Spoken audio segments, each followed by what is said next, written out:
You know, from a economic standpoint, we're just thrilled as can be that saltcedar beetle has taken off and it's causing so much defoliation all over the panhandle. From a scientific view, it couldn't get any better.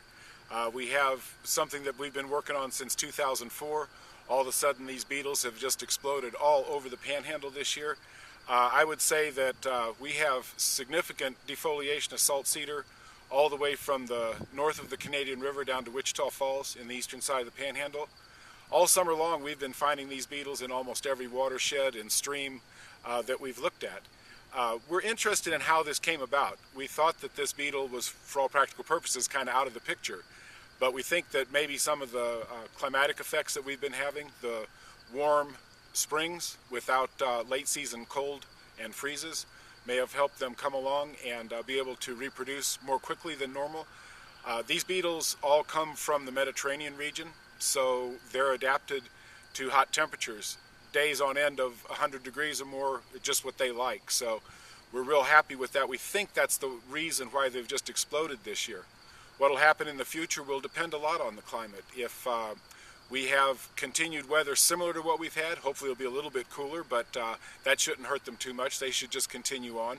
There's always a danger if we would have a late season freeze and these beetles are just coming out that it could knock their populations back.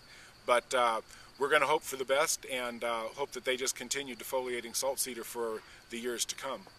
We're in Hall County and we're close to the Mulberry Creek, and this is a site where we've had some really good activity by saltcedar beetle on saltcedars. And you can see down here this brown band.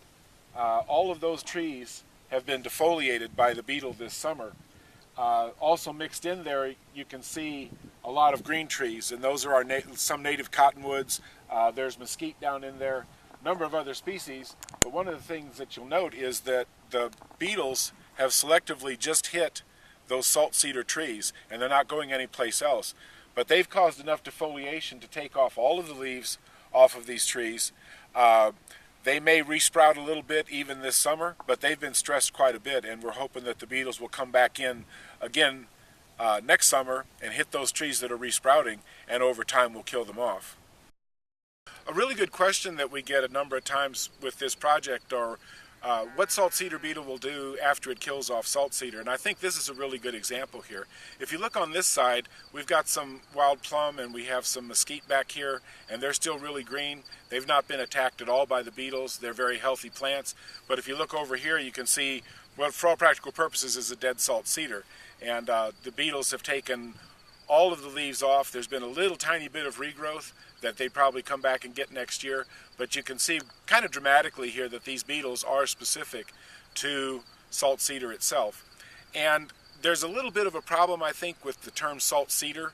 It has a tendency to let people think that these beetles will attack cedar, but the real name for this plant is tamarisk, and it is really not a true cedar at all. That's just a common name for it, and the beetles have no tendency to go to true cedars either.